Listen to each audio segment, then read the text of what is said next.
مختصر بیان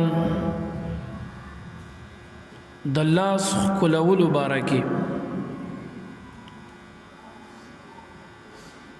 لاس ښکلول څنګه دي؟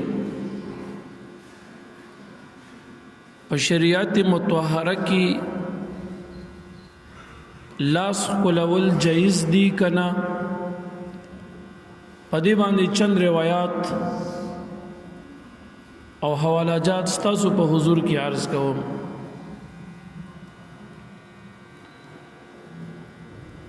د شریعت د روی لاس ښکلول بالکل جایز دي. کدا د مور لاس وی او سړی د خپل مور لاس موچوکي او ښکلي، یا د پلار لاس سپه او ښکلي، یا د پیر سے یا د استاد یا د استاد سے محترم لاس ښکلي او سپه، یا د خپل سخر لاس ښکلي او سپه، یا د یو نیک انسان او د الله تعالی د یو دوست او د صالح انسان لاس سپه،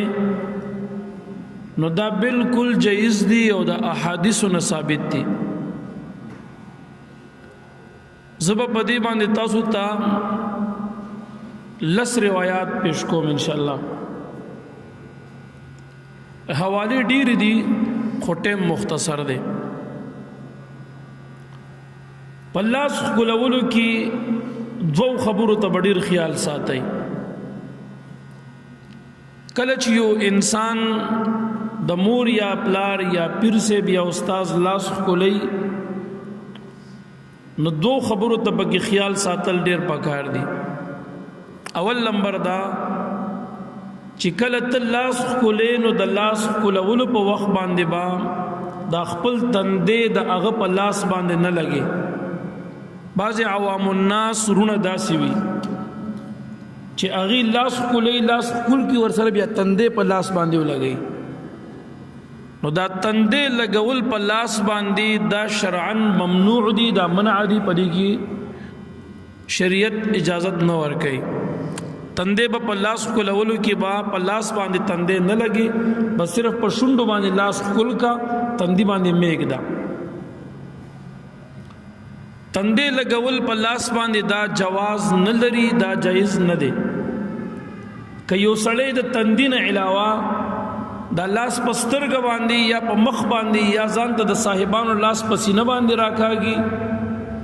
ته د یو نیک انسان لاس ښکل کی او بیا دا لاس په مخ باندې یا په سینه باندې ځان ته راکاږي، دا غلاس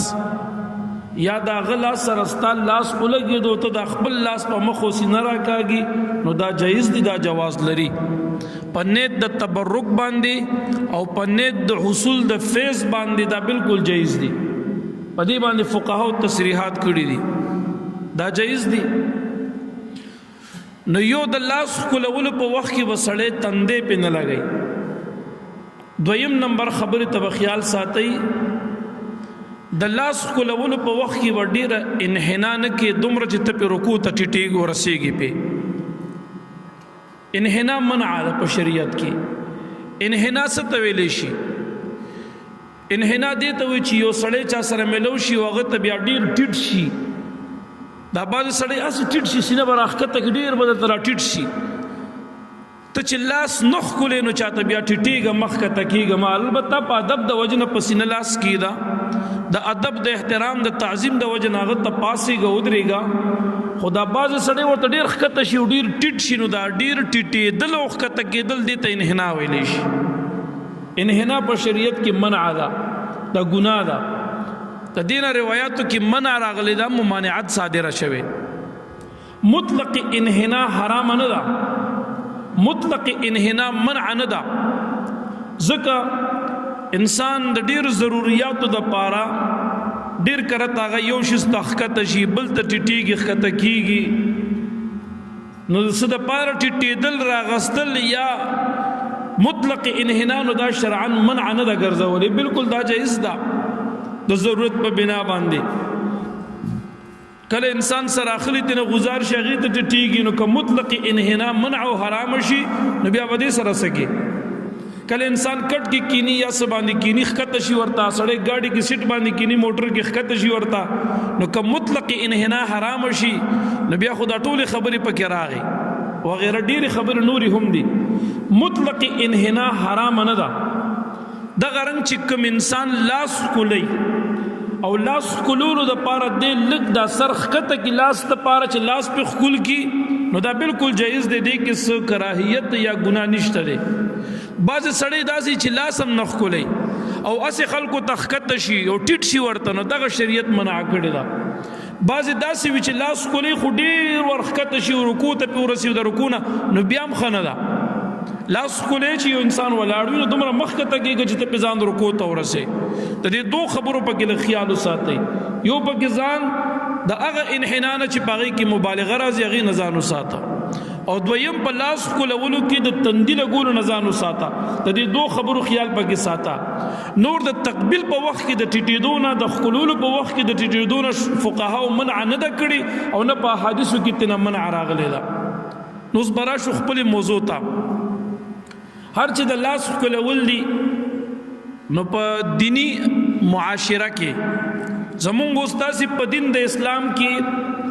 ډېر آداب دي په هغه آدابو کې یو ادب شریعت مونږ ته دا ښیي چې هر شخص باید چې د خپلو مشرانو د نیکانو د اولیاء تعظیم او احترام او ادب وکړي ادب بکې تعظیم بکې احترام بکې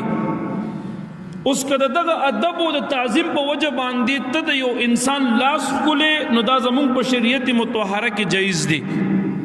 پخوانی شریعتونو کې د تعظیم او د ادب طریقه لاس سپول نو تاسو قرآن او حدیث وګورئ کله چې الله تعالی آدم علیه السلام پیدا ک توجه مشته کله چې الله تعالی آدم علیه السلام پیدا ک نو د آدم علیه السلام مبارک د پیدایش نه بعد الله تعالی فرشتو باندې د آدم علیه السلام ادب کوي احترام پی کوي تعظیم پی کوي نو الله تعالی فرشتو ته وی اسجدوا لآدم زما آدم علیه السلام ته سجده وکي په خوانو شریعتونو کې به تعظیمی سجده وا دغه د تعظیم سجده د اغه د پاره روا وا د خدای امر او دغه د شریعت حکم د اغه وو آدم علیه السلام ته تمام فرشتو سجده وکا دا دې د پاره نه چې ګینه د آدم علیه السلام د فرشتو رب او د فرشتي د آدم علیه السلام بندگان وینا دا دې د پاره کړي و چې د آدم علیه السلام تعظیم مقصود وو د آدم علیه السلام احترام کوي ادب کوي نو د فرشتو آدم علیه السلام ته سجده ولګولا بل دلیل په دې باندې د قران عظیم شان ناغت 14 سپارہ سورۃ یوسف کې رب کریم د جناب یوسف علیه السلام واقعہ بیانې په داسې ډول باندې په داسې طریقه باندې چې کله د یوسف علیه السلام مبارک دربار تا د جناب یوسف علیه السلام روریان راغو یوسف علیہ السلام په مصر کې بادشاہ دی چې کله د یوسف علیہ السلام رونا او د یوسف علیہ السلام پلار جناب یعقوب علیہ السلام چې د خدای نبی دی د اسحاق علیہ السلام زوی دی د اسماعیل علیہ السلام وراره دی او د ابراهیم علیہ السلام نسې دی یعقوب علیہ السلام یادوما ګوره یعقوب علیہ السلام هغه انسان دی چې په خپلم نبی دی پلارم نبی دی تریم نبی دی نکیم نبی دی زویم نبی دی یوسف علیہ السلام زویو هغه نبی په خپل باندې هم نبی ترې چې کوم دی اسماعیل علیہ السلام دی هغه نبی دی پلار اسحاق علیہ السلام دی هغه نبی دی نکی ابراهیم علیہ السلام دی هغه نبی دی کله چې دا ابراهیم علیہ السلام ګوره د انبیو د کور شخصیت دی په خپلم نبی دی الله تعالی په قران کې فرمایي چې کله دا یعقوب علیہ السلام او د بچی مصر تراغ او یوسف علیہ السلام دربار تر داخل شو نو یوسف علیہ السلام ورفع ابویه علی العرش یوسف علیہ السلام د خپل مور او پلار یا پلار او تروري وا د پلار خوري و تروري وا یوسف علیہ السلام خپل مور او پلار یا پلار او تروري ځان سره هغه خپل تخت روخه جول په تخت ځان سره کینول نو چې کله دی تخت روخه جول قران کې الله فرمای وخروا له سجدا یوسف علیہ السلام ته د خپل پلار او دا ترور او دا یول سرونه ټول ورته په سجده باندې پرې وتل یاد ساته انبیا شرک کوي جواب را نه ما درته ویل ګوره یعقوب علیہ السلام نبی د خدای دی پلارم نبی دی تریم نبی دی نکیم نبی دی پخپلم نبی دی زویم نبی دی نو یوسف علیہ السلام ته قرآن کې 14 سپاره کې په سلم نمبر آیات کې سلم نمبر آیات ته الله تعالی فرمایي یوسف علیہ السلام ته دی په سجده باندې پریوته ولی دی د یوسف علیہ السلام ادب کولو احترام او تعظیم کولو نه چې شرک کولو په پخوانو امتونو کې بچا د چا ادب احترام کولو نو قرآن حدیث دا وایي چې هغه به ورته د تعظیم سجده لګوله دا په هغه امت کې جایز و دغه د تعظیم سجده دا د هغه ادب او احترام دا د هغه ادب او احترام هر چې زمونږ استاد دین د اسلام دی نو ما تاسو ته ویل په دینی معاشره کې ډیر آداب دي یو په هغه آداب زمونږ استاد د دین او د اسلام کې هغه دا دی چې هر کشر به د خپل مشر ادب کوي احترام به کوي تعظیم به کوي نو که یو کشر رولګي د خپل مور او د پلار یا د خپل سخر یا خواخي یا د خپل پیر یا د استاد یا د یو مشر او د عالم دین یا د یو نیک او عادل بادشاہ چې ان دیندار بادشاہ وي د اغل لاس سپي نو دا بالکل جایز دی په دې باندې بتاو تاسو احادیث بیانوم د شریعت مطهره د روی دا بالکل جایز دی بعض خلک داسې دي چې اغه لاس سپولو ته شرک وي بعض خلک داسې دي چې اغه لاس سپولو ته بدعت وي نو نه دا شرک دی په لاس سپولو کې بالکل شرک نه لازمیږي لاس سپول دا داسې یو عمل دی چې د دې تعلق تر مخلوق دی د دې تصور د خالق سره نشي راتلی اوس الله تعالی سره څوک لاس ملاول شي جواب را نغی الله تبارک وتعالى جسم نه لري جهت نه لري مکان نه لري الله تبارک وتعالى جوهر جسم نه دی نو غرض مې دا دی د دې تصور د خالق سره نه راځي نو دلته به شرک څنګه لازم شي شرک خو په هغه څه کې لازميږي چې د دې تصور د خالق سره راتلی نه بیا به مونږ ویلو چې او شرک دی نو ګوره دا اوس بتاو تاسو د احادیثو نه ثابته ومه او لاس سپول بدعت هم نه دی بدعت هغه عمل وی چې په دین کې نه وي او ته په دین کې روټوم به یو کار داسې چې هغه د شریعت امر نه وي په خیر القرون کې هغه د پاره اصل نه وي نه پیغمبر علی السلام کړي نه صحابه او ته په دین کې یو کار نه وی را پیدا کی وغا د سنتو په ځای باندې خلق رایج کی نو دغه تبیا بدعت ویلې شي نو اوس راشي خبرې تا زه تاسو ته په دې باندې اول نمبر روایت پیش کوم دا اول نمبر روایت چې زه وایم نو دا ابو داود شریف کې ذکر دی دا حدیث مبارک په الادب المفرد کې امام بخاری ذکر کړی دی دا حدیث شریف په مشکات کې ذکر دی دا حدیث مبارک په نسیم الریاض کې امام خفاجی ذکر کړی دی غنو محدثینو دا حدیث ذکر کړی دی اوس ورته تاسو توجه غواړم حدیث مبارک کې راځي کله چې نبی علیہ الصلوۃ والسلام مبارک کرا بی بی عائشہ رضی الله عنها فرمای چې نبی علیہ السلام مبارک کرا بکله خپل لور بی بی فاطمه الزهرا رضی الله عنها نبی علیہ السلام بدی خپل لور ته ادبن مبارک به د شفقت د وجنه د محبت د وجنه ورته پاسې دو بدرې دو نبی علیہ السلام با په خپل باندې خپل لور ته پاسې دو او روایت کې راځي دا خپل لور به راواغست او دا مبارک به خپل ک په سر باندې بعضی روایتو کې علما چې ذکر کوي نو هغه کې لاس راځي چې لاس به خپل کو بعضی کې وایي چې شفقت د وجنه ما نبی علیہ السلام دا خپل لور به خپل کړلا او بیا به د بیبي فاطمه راوست رضی الله عنها او په خپل بستر باندې به کینه ولا نګور نبی علیہ السلام به ورته ودرېدو خپل نور به راوست او په خپل بستر به کینولو دا به خپل کړلا حدیث مبارک کې راځي ابو داود کې ذکر ادب المفرد کې ذکر دی د غرنګ په نسیم الریاض کې ذکر دی د غرنګ په مشکات کې دا حدیث ذکر دی او چې کله په نبی علیہ السلام د بیبي فاطمه کړه لاړې دی حدیث کې وایي چې بیبي فاطمه رضی الله عنها کړه وکړه نبی علیہ السلام لاړې نبی فاطمه به فورن پاسې دو بدرېدا او نبی علیہ السلام مبارک لاس به راواغستو د خپل پلار دا لاس به خپل کو او بیا دا غي نه بعد به نبی علیہ السلام مبارک په خپل بستر باندې کینولو یاد ساته نو دلته دوه خبره ثابت شوي که یو سړی د کشر سره شفقت کوي او د شفقت د وجنه هغه د کشر د خپل پلار دی او خپل زوی خولي یا خپل لور په سر په تندخ خولي د شفقت د وجنه نه د حدیثونو ثابت ده په کشر سره برحم کې شفقت بکې او که یو کشر رولګي د خپل مشر ادب او تعظیم کوي احترام کوي نو شریعت مونږ ته وښودل چې د نبی علیه الصلاۃ والسلام په کور کې څوک لوی شوی و بی بی فاطمه رضی الله عنها د هغې تربیت نبی علیه السلام په خپله باندې کړی دی او نبی علیه الصلاۃ والسلام به چې کله د دې بی بی فاطمې کره لاړه رضی الله عنها نو دا به ورته پاسې د وبدرېدله بعض خلک په دې معاشره کې داسې شته چې هغې یو کس راشي یو مشر راشي ډلې ته او ته ورته پاسېږي نو هغې درته وایي دا د څه شرکیات شروع کړي دي دا د څه بدعتو کو مه پاسېږه کښېنه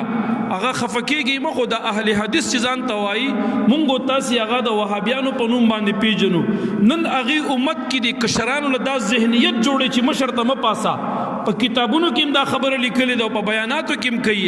چې چاته به ځای نه پرېږدي نه به پاسېږي په مجلس کې ورته دی دا خبره په زور و شور سره کوي حالان کې داسې نه ده نبی علیه السلام به چې د بی بی فاطمې رضی الله عنها کره لاړې نو هغه مبارکه به ورته پاسې د وبدرېدله او د نبی علیه السلام لاس به یې ښکل کو او مبارک به یې په خپله بستره باندې کښېنولو یاد ساته دا اول نمبر روایت ما بیان په دې باندې دویم نمبر حدیث وورئ په لاس ښکلولو باندې دویم نمبر روایت درته بیانوم دا دویم نمبر روایت چې دی نو دا په ابو داود شریف کې ذکر دی صحاح ستو کې ابو داود کې ذکر دی او په مشکات شریف کې د وړې دوري کتاب د مشکات شریف پاغي کې ذکر دی هم د لوی دوري په کتاب کې ذکر دی هم د وړې دوري په کتاب کې دا حدیث ذکر دی حدیث مبارک کې دا سي راځي چې کله وفد د بنو عبد القیس هغه مدینه منورې ته راورسېدو راغې د نبی علیه الصلاۃ والسلام مبارک مسجد ته راغې نو دی صحابه کرام فرمایي یو صحابي مبارک فرمایي زم په دې وفد کې وم چې مونږ کله مدینه الرسول ته راغو صلی الله علیه وسلم مدینه منورې ته را داخل شو او مونږ وکتو چې نبی علیه السلام مبارک ناست دی نو مونږ ورمنډه کا د یو بل نه وړاندې کېدلو یو به د بل نه مخکې کېدو بل د بل نه مونږ ورمنډه کا او د نبی علیه الصلاۃ والسلام مبارک سره مستړي مشو لاس ملو کو نقبل ید النبي صلی الله علیه وسلم ورجله مونږ به د نبی علیه السلام مبارک لاس هم ښکلولو صحابه فرمایي مونږ منډه کا د مبارک سره لاس ملاولو لاس به ولا خکل کو او د لاس د خکلولو سره سره به موږ د نبی علیه السلام مبارک په مبارک هم خکلول یاد ساته صحابه فرمایي د ابو داود شریف حدیث دی په مشکات کې ذکر دی چې موږ به د الله تعالی د محبوب لاس هم خکلولو او په ستړي مشي کې موږ به د پیغمبر علیه السلام خپې هم خکلولې آیا تاسو نه تاسو کوم صحابه شرکیات عمل کوي صحابه بدعات کوي نبی علیه السلام مبارک به خلکو ته د شرک تعلیم ورکولو هرگز داسې نه ده تاسو ته به زه وسوخیم چې کوم کار به د خلاف شرع نبی علیه السلام به د هغې اجازت نه ورکولو دې پسې روایتو کې را روانه ده دا خبره نو نبی علیه الصلاۃ والسلام مبارک د عبدالقیس چې کوم وفد راغلی و هغې صحابه فرمایي وي مونږ چې ورغو د یو بل نه مخکې کېدلو مبارک سره مستړي مشي کوله نو مونږ به هر یو صحابي به د مبارک لاس ښکلولو او مونږ به د مبارک قدمونه او خپې مبارکې ښکلولې که یو سړی رولګي د نیکانو د اولیاو یا د مور یا د پلار خپې صفوي نو دا هم شریعت کې جواز لري بالکل جایز دی په دې کې څه منع نشته قباحت نشته د صحیح احادیثو نه دا خبره ثابته ده خپو ښکلولو کې هم ګناه نشته دی زه به تاسو ته اوس د احادیثو نه دا ښایم دریم نمبر روایت حضرت بریده رضی الله تعالی عنہ مبارک یو اوږد روایت بیانوي حضرت بریده رضی الله عنہ فرمایي یو ځل یو اعرابي راغی یو بدوي راغی باندې نبی علیه الصلاۃ والسلام مبارک نے د معجزې طلب وکړو چې ما ته یو معجزه ښکاره کوي نبی علیه السلام مبارک ورته وایي څه معجزه درته ښکاره کړم دا بنډیچي ورته وایي هغه ونه ولاړه ده او ونې ته اشاره وکړه چې دا ستا ته راشي دلته نو نبی علیه الصلاۃ والسلام مبارک ونې ته اشاره وکړه نو حدیث کې راځي ابو بریده حضرت بریده رضی الله عنه فرمایي وي هغه ونه داسې یو طرف ته میله شو ټیټه شوه د یو طرف جرړې وشلولې بیا د بل طرف ته داسې را ټیټه شوه جرړې وشلولې او دا ځمکه دا ونه بیا په دې ځمکه کې را روانه شو دا ځمکه بیا شلوله حتی تر دې چې د نبي علیه الصلاۃ والسلام مبارک مخې ته راغه دا ونه د نبي علیه الصلاۃ والسلام مخې کې ودرېدله چې کله دا معجزه د اعرابي ولیدله نو د اعرابي یقین شو نبی علیه السلام ته وایي اوس دې ونې ته ووایي چې واپس لاړه شه او په خپل ځای ودرېږه نو نبی علیه السلام ونې ته وایي زه واپس لاړه شه او په خپل ځای باندې ودرېږه نو هغه ونه بیا روانه شوه او لاړه په خپل ځای باندې نیغه او قیمه ودرېدله کله چې اعرابي دا کار وکتلو چې د نبی علیه الصلاۃ والسلام امر باندې دا ونه هغه ځای نه دلته راغه او بیا دې ځای نه واپس لاړه او په خپل ځای ودرېدله نه اوچه شوه او نه پاڼې ګونجې شوې اعرابي چې دا معجزه د نبی علیه السلام وکتا نو حضرت بریده رضی الله عنه فرمای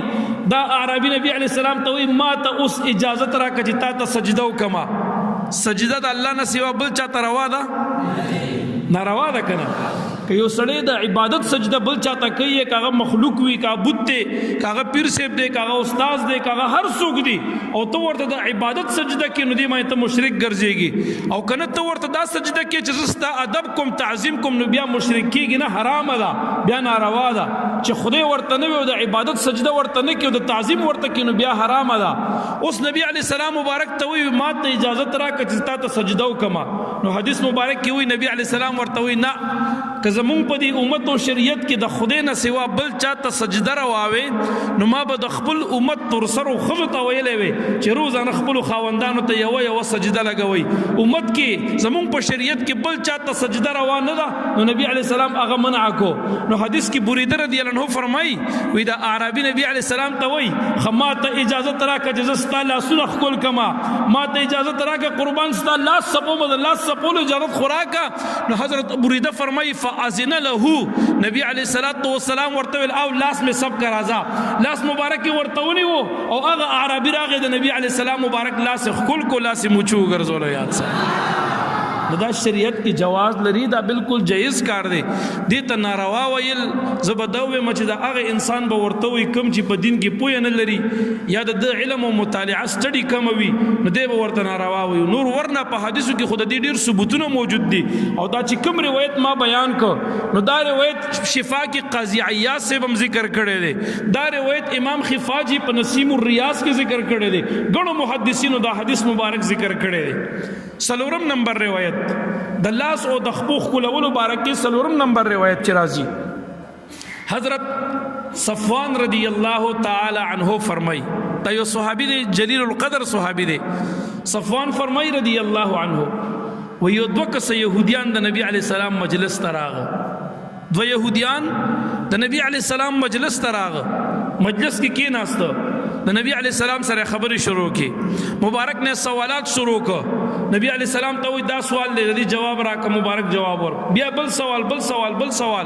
د نبی علیہ السلام نے سو سوالونه وکړه مبارک د هر یو سوال جواب ورته ورکړه چې کله هغه ته جواب ورکړه د جواب نه بعد نبی کریم صلی الله علیه وسلم مبارک چې دا خبره هغه جوابونه هغه ورید نو هغه دواړه يهوديان راغ او د نبی علیہ الصلوۃ والسلام مبارک لاسونه مخکول ک او حدیث مبارک کی راضی صفوان فرمای د نبی علیہ السلام خپیم دی يهوديان خکول کړي یاد ساته لاسونه مولا خکول ک خپیم مولا خکول کی او بیا وای مونږ دا گواہی کو چې تبر حق د خدای نبی هیڅ شک پدې کې نشته بر حق د خدای نبی او رسول یې دا روایت چې ما بیان کو دا روایت امام ترمذی ذکر کړی دی په ترمذی شریف کې دا حدیث مبارک ذکر دی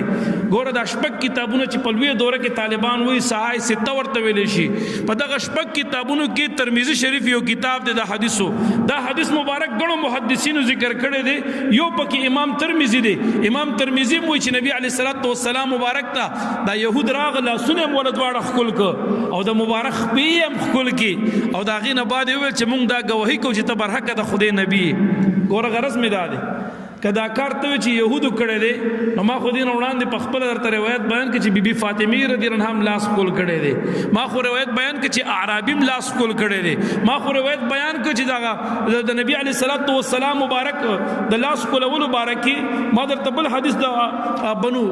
عبد القیس هغه روایت بیان کو چې الته صحابه راغلي ټولو د نبی علی السلام لاسونه خپل کړیو بل دا دی کدا ناجایز عمل وي نو نبی علی السلام مبارک ناجایز ته سګنه پرې خود عربي ورته وي سجده کو مبارک ورته وي نه وی لاس کولم یا خپل کا نو مبارک ول د لاس کولو اجازه ورکو نو ګوره کدا لاس سپول ناجایز وي نبی علی السلام بچرن دی يهود ته نه ویل چې لاس می سب کوي غرض د خبرې مدلته دا سلورم نمبر روایتو لاس سپول د احادیثونو ثابت دي ما په سلورم دلیل درته د احادیثونو ویلو د ترمذی شریف پنځم نمبر روایت د لاس کولو مبارکي یو صحابي دی د نبی علی السلام مبارک ډیر غریب صحابي او د ونه ډیر لړو دنګ دی او په بدن رنگ باندې دی مبارک تو رنگ او د مبارک دا ونه داسې ماندو ډیر او ډیر مسکینو په مدینه منوره کې د استوګ نه د پاره خپل کور نو پخوا خو غربت ډیر زیاتو ډیر مسکین او عاشق صحابي د نبی علی السلام دی نامه د حضرت صہیب رضی اللہ عنہ دا صہیب فرمائی رضی اللہ عنہ صحابی مبارک دے دے مبارک فرمائی وی ما یورس اقتل حضرت علی رضی اللہ عنہ دا نبی علیہ السلام دا ترزوی دے سلورم یار دے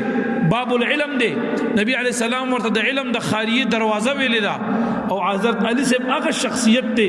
چې د دې حضرت علی تربیت په خپل باندې نبی علیہ السلام کړو دا یو خبره ذهن کې واچوي چې کله د نبی علیہ السلام مبارک پیدا شو د دې مبارک والد صاحب ته پیدائش نه مخکې وفات شو د 2 میاشتو د شلو ورځو د مور په ګیډه باندې وو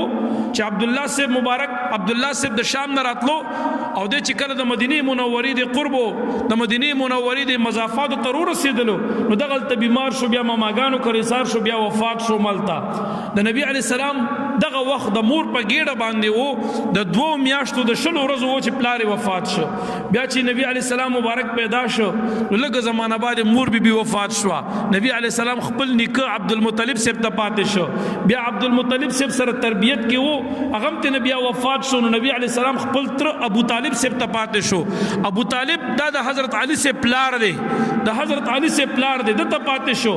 او د دې کور والا چې ونه هغه فاطمه نامه وا د علی صاحب د مور بي فاطمه نامه وا او د نبی علی صلوات و سلام دا چاچی وا د نبی علی السلام مبارک سره بدی بي فاطمه او دی ابو طالب د خپل اولاد نه زیات شفقت کولو محبت به کولو تربیت به کولو د دې په کور کې نبی علی السلام رالوي شوی نو نبی علی السلام مبارک چې کله رالوي دو د هغه وخت کې حضرت علی سے مبارک بیا ډیر وړو کې دی د حضرت علی سے مبارک د نبی علی السلام په تربیت کې رالوي شوی دی او د نبی علی السلام د لاس لاندې رالوي شوی دی ځکه نبی علی السلام په ابو طالب سے په کور کې او ابو طالب سے زوی چې کوم دی حضرت علی سے د ډیر کشرو دا په نبی علی السلام په تربیت کې رالوي دلو دغه حضرت علی سے بارک حضرت صہیب فرمای رضی اللہ عنہ صحابی دی صہیب سے فرمائی وای ما یورز حضرت علی سے تقتل دا حضرت علی سے چې دی راغه او دا حضرت عباس سے لا سنه خلول او دا حضرت عباس سے خپیم خلولي عباس سے سوق دی د نبی علی السلام تر دی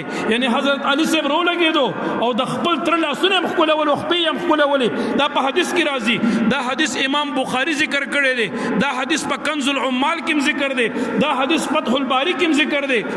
ډیرو غنو محدثینو دا حدیث ذکر کړی دی ګوره که یو سړی رو لګیو د پیغمبر علی السلام لاسونه یا خپل خولي دام جایز دي او که د پیغمبر علی السلام نه علاوه یو کشر رو لګیو د خپل مشر تعظیم کوي یو عام انسان رو لګیو د یو عالم او د بزرگ تعظیم کوي لاس خولینو دا شرعاً بالکل جایز دي مولانا دی روایت بیان کو ستاسو ذهن ته بدار ازي یا خلق بدرته دا و چې ير دا خو د پیغمبر علی السلام لاس او خپل سب شوی دي نو تاسو د خپل استادانو ولی لاسونه سبوي یا د خپل پلار او یا د مور لاس به ولی سپه نو زه درته اوس په دې روایت وایم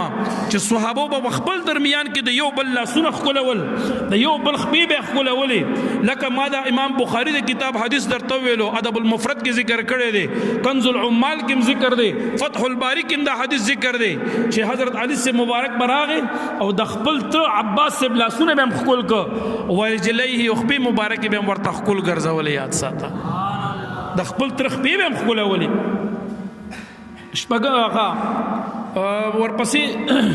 شپږم نمبر روایت چې دی نو هغه تمیم بن سلمہ رضی اللہ عنہ مبارک یو صحابی دی د مبارک فرمای دا روایت کنز العمال کې ذکر دی دا روایت فتوح الشام کې ذکر دی او دا روایت هم ګڼو محدثینو ذکر کړی دی مورخینو اهل سیر توجه مشته دی جواب رانغی فتوح الشام کې دا روایت ذکر دی کله چې بیت المقدس شریف فتح کېدو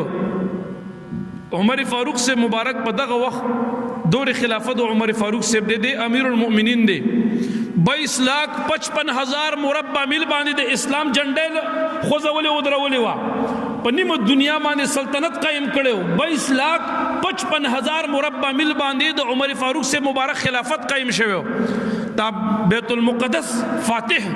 د مبارک په خلافت کې دا فتح شوه او چا فتح کړو ابو عبیده ابن جراح او خالد ابن ولید رضی اللہ عنہما پلاس باندې د عمر فاروق سے پلاس باندې بیا فتح شوه د عمر فاروق سے په دور کې دا حضرت تمیم فرمای رضی اللہ عنہ وای چې کله عمر فاروق سے مبارک د مدینې را روان شو او شام ته راتله نو په دغه وخت کې چې دی مبارک شام ته راورسېده ابو عبیده ابن جراح امین د دې امت چې نبی علیه السلام ورته ویلي امانتدار د دې امت جلیل القدر صحابي ډېر لوی شخصیت دی ابو عبیده صاحب دا ابو عبیده صاحب مبارک استقبال ته راووتو د عمر فاروق صاحب مبارک په لاره کې ورته ولاړ دی ستړي مشي مرحبا ته خو چې کله عمر فاروق صاحب شام ته راورسېده نو دا ابو عبیده صاحب ورغی او ستړي مشي ورسره وکړه مصافحه ورسره وکړه او بیا د هغې نه بعد حضرت تمیم بن سلمه فرمایي د ابو عبیده صاحب راولګېدو د عمر فاروق صاحب مبارک لاس ښکل کو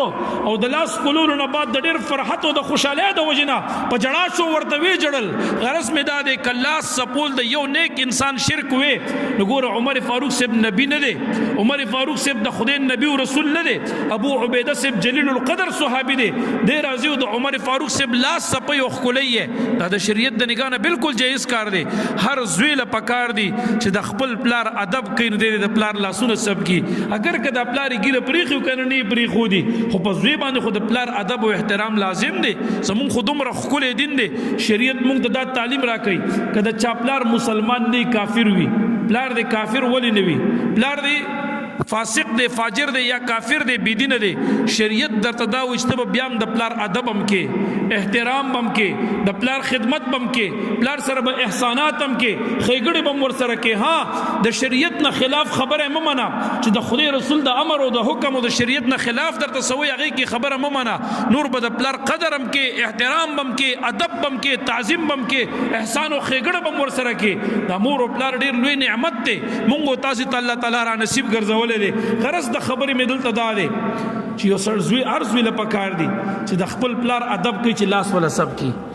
بی فاطمه رضی الله عنها د نبی علی السلام لاسونه ښکلول هر زوی له پکار دا دی چې د پلار ادب کوي پلار کور ته راشي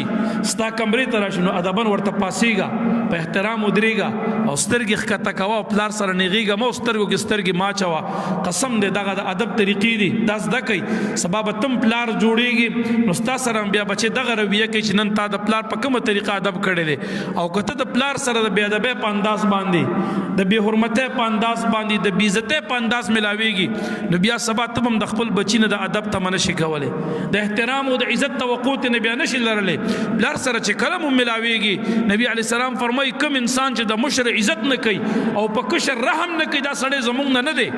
نو د مشرانو به ادب کوئ د پلار نه ستا په کور کې لوی مشر بل څوک دی د پلار نه د لوی مشر هېڅوک هم نشته د ټولو نه زیات ادب د خپل پلار کوه او چې کله پلار سره ملاویږي نو لاس ولا سپوه دې ته مه ګوره چې زما پلار امي دی او زه ملا یم یا طالب یم یا دې ته مه ګوره چې زما پلار یو امي دی او زه چې کم دی د زما پلار خو عالم نه دی چې زه به لاس سپوم یا سم داسې مونځګزار او دیندار نه هغه په خپل زبان دی خو ادب او احترام د پلار او د مور په خپل زبان دی نو د مور او د پلار لاس په دې نیت باندې سپوه چې زه د هغې ادب کوم احترام کوم تعظیم کوم دا د شریعت نه ثابته خبره ده او که ته د یو عالم لاس سپې او هغه دیندار نو په دې نیت سپوه چې زه د ادب کوم احترام کوم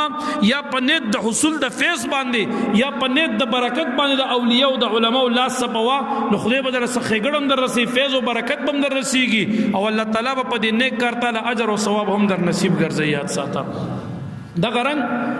بل روایت چې دی روایت کې راځي حضرت شعبی د مبارک فرمای رضی الله عنه امام شعبی فرمای و یو ځل موقتل چې حضرت زید بن ثابت رضی الله تعالی عنه حضرت زید ابن ثابت رضی الله تعالی عنه مبارک یو ځل په قچره باندې سوریدلو خچره دې خر نه لګلوړي داس نه لګ ماندره ته مبارک په دې سوريږي حضرت زید بن ثابت صحابي دی جلیل القدر شخصیت دی د چې کله په دې قچره سوریدلو دغه وخت کې د نبی علی السلام د ترزوی دی عبد الله ابن عباس رضی الله عنهما دا غنوم دی عبد الله صاحب ډیر روان دی چې وی کته چې هغه په قچره سوريږي دا زید صاحب عالم او غټ عالم نو دی حضرت عبد الله ابن عباس صاحب رامنډه کا او د هغه د کچري واګي ونی ولې هغه ته کچر ونی و چې تاسو په سور شي لکه یو خادم چې څنګه راځي او خپل مالک ته دريږي او هغه چې کله پاس یا کچر سوريږي دی ورته رقاب برابر کی یا واګي ونی سي چې دا منډه نه کی ټوپونه و چې دی گزار نشي نو تکرنګ عبد الله ابن عباس سے برا منډه کو داغه د کچري واګي ونی وي هغه ته تاسو کی نه نو حضرت زید رضی الله عنه ورته وای چې نه داسه کوي داسه مکوي سیوا دا پرېګ دی دا تاسو خو لوی خلک د نبی علی السلام د تر بچي دا مکوا نو حضرت عبد الله ابن عباس سے بوله څه جواب ورکو وای مونږ ته دغه سي امر کړل شوی دی چې تاسو د علماو سره دا رویو کوي یعنی د علماو ادب کوي احترام کوي ټیک د چې د نبی علی السلام د خاندان شخص ما خو مونږ ته خو نبی علی السلام ویل چې د علماو قدر کوي احترام کوي نو ځکه مستاد اسر رقابونی او د اسواګي مونی وي نو حضرت زید رضی الله عنه عالم دی او قدردان انسان دی اگر منډه کا او د دې عبد الله ابن عباس رضی الله عنهما لاسونه راواغست او لاس ولا خلای او ورته وي مونږ ته پیغمبر علی السلام داسې ویل دي چې زما د اهل بیت او د سیدانو سره تاسو داسې رویه کوي یعنی زما د اولاد او د اهل بیت قدر کوي عزت کوي او لاسونه ولا خلوي کته زما د اسواګ نسی یا زما د قچری واګ نسی او زما رقاب سمې او زما عزت کې نو مونږ ته پیغمبر علی السلام دا تعلیم را کړی دی چې زما د اهل بیت او زما د سیدانو سره مینه کوي او داغي ادب او احترام کې داغي لاسونه خلوي یاد ساتي یو صحابي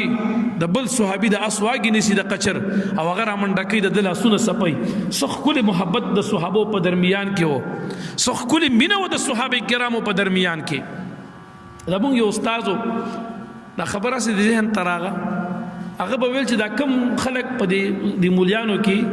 چې دا کم په لاس سپول باندې ویردونه کوي نو وی دوه وجنر کوي یا دا چې دته دا حدیث نه دی معلوم په دین کې مطالعه سټډي کم ده علم کم دی نو ځکه دې ردونه کوي د حدیثونو خبر نه دی او یا دا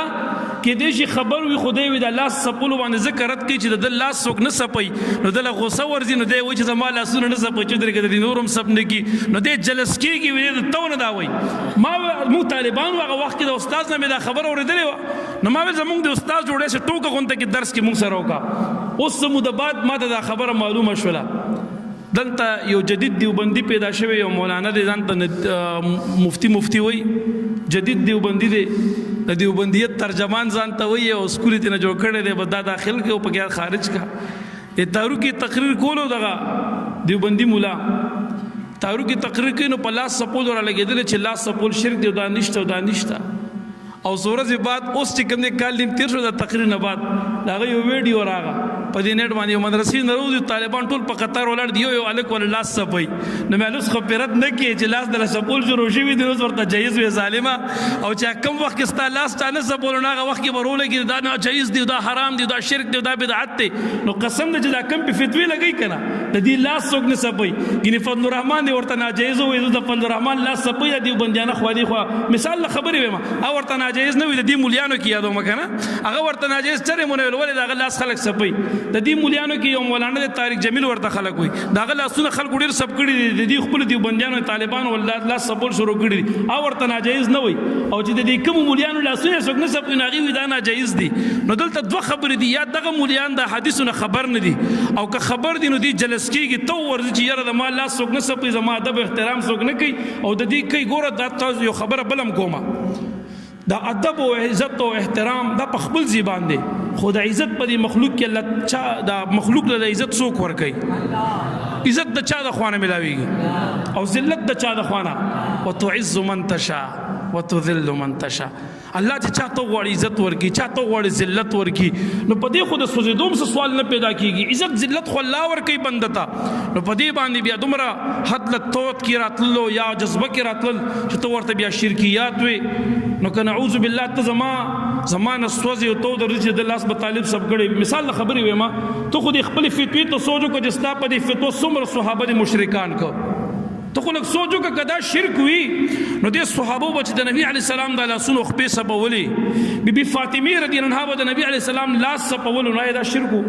نبی علیہ الصلوۃ والسلام مبارک دغه صحابه به یو برولګي د بل لاسونو خپې به خپلول نو آیا دا شرک صحابه شرک کوي نو ټیک دستا ما سره نه لګی دا خودم رغټ خبره مکه او دوم رغټ قدم موچتا وا چې ته په صحابه مشرکان کې ته په د امت نیکان او اولیاء ته د شرک نسبتونو کې ټیک شو ما سره دین لګي نو زما تر ذات لګي اوسا یا تر ما پور لګي اوسا حد مپار کوا صحابه ته د شرک نسبت مکه او ظالما د بدعت نسبت ورته مکه واسطه ایمان ته په نقصان رسیږي زدر باندې خفقېږم زما در باندې دغه ورځ نشي پیرزو چې ستا ایمان دې خراب شي حضرت عبدالله ابن عباس سے مبارک ته زید سے برامنډه کا او د عبدالله ابن عباس سے لاس یونیو وای کتا سو ته نبی علی السلام دا ویلی دي چې د امت د علماو به احترام کوي نو موږ مولیانو تم نبی علی السلام دا ویلی دي چې زما د خاندان او زما د اهل بیت او د سیدانو په قدر او عزت کوي نو زکه ستا لاس سبم چې موږ تم نبی علی السلام دا تعلیم را کړی دی یاد ساته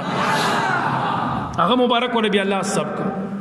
پدی باندې حواله ډیر دي زما وخت پوره دی بس اخیری یو حواله اگر چې روایت حواله ما ډیر را جمع کړی دي یو حواله در بل در کوم د صحابو نه را دی خواتا په امت کې آیا دا عمل لا سبول د بل چا نه ثابت دی او بالکل د صحابو نه را دی خواتا امت کې یا فقها دي مجتهدین یا محدثین دي یا مفسرین دي اسلاف د امت دغه خلک یادېږي پدې محدثینو کې د یو دو محدثینو مختصره خبره او بیا خپل بیان ته اختتام ورکوم د امام بخاری صاحب نوم موریدل دی جواب را نغی ډیر لوی شخصیت دی د امام بخاری صاحب چې دی کنه زمونږ استاد امام صاحب چې د مونږ تاسو د چا په مذهب یو داغه مبارک نوم نعمان او د پلار نوم ثابت دی کنیت د زمونږ د امام صاحب ابو حنیفه دی زمونږ استاد امام صاحب هغه انسان دی چې ته امام اعظم وای عظیم الشان ډیر غټو لوی امام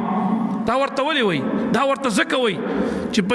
اسلام کې صدور امامان دي دین او اسلام کې یو زمونږ استاد امام صاحب امام ابو حنیفه دویم نمبر امام شافعی دریم نمبر امام مالک څلورم نمبر امام احمد بن حنبل دا څلور د مذهبونو امامان دي په دې څلورو واړو کې زمونږ استاد امام صاحب د ټولو نه لوی شخصیت دی امام زمونږ استاد د امام صاحب په شاګردانو کې یو شاګرد امام مالک صاحب دی د مذهب امام دی خو زموږ استاد امام صاحب شاګرد دی بیا دغه امام مالک صاحب په شاګردانو کې یو شاګرد چې دی نو امام شافعی صاحب دی د بل مذهب امام دا زمونږ د امام صاحب د شاګرد دی بیا دغه امام شافعی صاحب په شاګردانو کې یو شاګرد امام احمد بن حنبل دی نو امام احمد بن حنبل زمونږ د امام صاحب د شاګردانو شاګرد پاتې شوی دی بیا دغه امام احمد بن حنبل صاحب په شاګردانو کې یو شاګرد دی هغه ته امام بخاری وای امام بخاری چې دی دا زمونږ د امام صاحب د شاګردانو شاګرد پاتې شوی دی د امام بخاری صاحب په شاګردانو کې یو شاګرد دی هغه ته امام ترمذی وای امام ترمذی هغه انسان دی چې دا زموږ استاد امام صاحب د امام ابو حنیفه صاحب د شاګردانو د امام ابو حنیفه صاحب د شاګردانو شاګرد پاتې شوی دی کدا څومره ائمه د حدیث دي او کدا څومره ائمه د مذاهب دي دا ټول زموږ استاد امام صاحب شاګردان دي د دې وجنه چې کم دي زموږ استاد امام صاحب ته امام اعظم ویل شي یاد ساته خبره مې دی پوری کوله امام بخاری صاحب مې یادولو امام بخاری سے په شاګردانو کې یو شاګرد امام مسلم دی دا چا چې صحیح مسلم شریف لیکلې بخاری او مسلم چې ورته وي دا امام مسلم دا د امام بخاری سے شاګرد دی یو ځل دا امام مسلم سے براغه او د امام بخاری سے مبارک تندې خپل کو د خپل استاد تندې خپل کو او بیا د خپل استاد سے محترم توای اے د محدثین سردارا او اے د استادانو استادا پرېګ د ما چې نن استاد خپل مبارک خپل کم هغه نسی چې نه د مبارک ورته وي پرېمې ده نن تاسو سره ډېر د ادب او د محبت مظاهره کومه زه نن ستا د خپې مبارکې ښکلومه ما پرېږده چې زه ستاسو خپې مبارکې ښکل کړم یاد ساته د محدثینو به یو بل سره دغه طریقه وه ته خو لاس ښکلولو ته شرک و ناجایز وي او د امام بخاري صاحب شاګردان به رالګېدو د هغه خپې به یې ښکلولې غرض د خبرې مې دا دی امام بخاري صاحب په الادب المفرد کې د لاس او د خپو په ښکلولو باندې اووه احادیث ذکر کړي دي امام بخاري صاحب غرض د ټولو خبرو خلاصه دا شوه چې په دین د اسلام کې لاس کولول یا خپې کولول دا بالکل جایز دي دې کې څه قباحت نشته دی صرف د دو خبرو خیال ساتئ چې کله تاسو د مور یا پلار یا د پیر یا د استاد یا د یو عالم او د نیک انسان لاس یا خپخ کولوي نو په دغه وخت کې تندې په میګ دی بعض سړی لاس کول کې تندې په لګي دا تندې لګول دا شریعت د اجازت نه درکې په لاس کولولو کې تندې لګول دا بیا منع دي تندې باندې لګوي دا یو دویم نمبر چې لاس کولوي نو کله لاس ته ور ټیټ شي دا جایز دي باز سړی داسې چې اغستړي مشیو کې لاس کولای نه اس ټیټ شي درته دا اس ټیټېدل او پسینه لاسونه خلک کې دي پسینه لاس خودل ګناه نه ده خدا ټیټېدل دې ته انحنا وي بغیر د لاس کولولو نه بیا مټ ټیږي یو بلتا دین شریعت منع کړی دا په شریعت کې بیا حرام دي او انحنا مطلقاً حرام نه ده دغه وضاحت ما سر کې وکړو که یو سړی د خلولو د لاس کولولو د پاره خطه شو یا د بل یو کار ضرورت د پاره خطه شو بیا هم ګناه پکې نشته خو کته اس د چا تعظیم کې او اس ورته خطه کیږي نو دا اس خطه کېدل شریعت منع کړی دي اس بچاته نه ټیږي که لاس کولې خول کېږي اس مخ خطه کیږي وما علی الا البلاغ المبین درود شریف وایي